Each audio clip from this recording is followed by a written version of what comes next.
We are now here with Ian. Ian, kind of tell us a little bit of your background. Well, as my brother Brian would say, I was born at a very early age. It's a bit of a joke, but it's quite true. In Edmonton, Alberta, during the oil boom, the first oil boom that Edmonton had, and my dad worked in the airline business, traveled around a bit, mostly in Edmonton was where I was raised, and we moved to Victoria when I was in about the same age as you are now, and finishing high school, and moved around quite a bit. But Nanaimo and Vancouver Island has really been my home for a long time. Yes. Now, working-wise, what did you do? I've done a whole variety of different things. I'm a person that likes a little bit of everything. Yeah. So I've done everything from electronics, BCIT, and summer jobs doing that, to educational kinds of things. Worked as a youth leader for a while.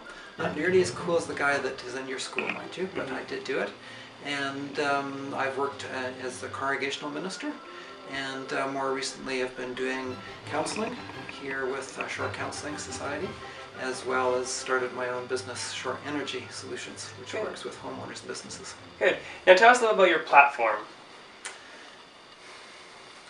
Sustainability is probably the key word. Because if you look at it, Tali, it's really, we're in a bit of a pickle. Yes. Because more programs and more resources are being needed for local people, because the senior levels of government are very happy to download it and shift it off to the cities and municipalities. But at the same time, our taxes have been going up at about double the rate of inflation. And for a lot of people who are not even getting any rate of increases, whether they be retired or whether they be on some kind of a low income thing or on welfare or whatever, their incomes are not rising at all. So to be able to pay for higher and higher taxes, which then go into rents that people have to pay even if they're not a homeowner, property owner, is getting more and more difficult for some people. So what do? You either slash services at a time when they're needed more, or do you continue to increase taxes more to support all those services? Well, you're going to find people, of course, who will go to one side or the other, and I'm not interested in doing that. Because either way it's something where someone's going to lose. Yeah.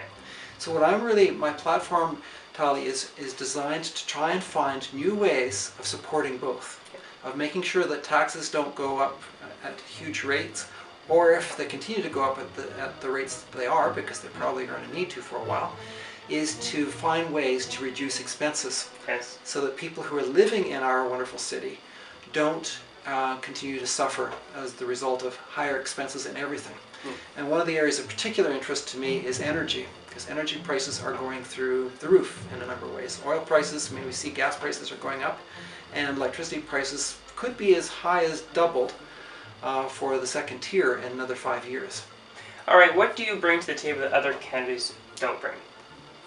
Well, the double, instead of doing the one side or the other of that equation, you cut services or you cut, or you continue to increase taxes. Instead of doing that, which is kind of it's an either or, not a win-win situation, I'd rather do something very different. And that is to lower expenses for people living in the city, whether it be transportation expenses or whether it be building expenses for businesses.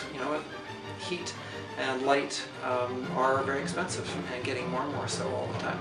So, and same thing with homeowners and same thing with renters. So how can we lower the cost for them to be able to live comfortably in our city, and therefore taxes are not going to be such an issue for them? Because here my house is moderate, it's just a medium kind of house in terms of its price, and my taxes this year are probably going to go up something like $50 or $60, which is not a huge amount for somebody who's doing okay. But for people, including myself, who are not doing that well right now financially, that's a bit of a burden. Yeah. But if I could drop my heating costs or my transportation costs by hundreds of dollars a year, well, then $50 is peanuts. Yeah. It's not a problem. Yeah. So therefore people wouldn't have as much of a concern about one area rising when other areas were dropping.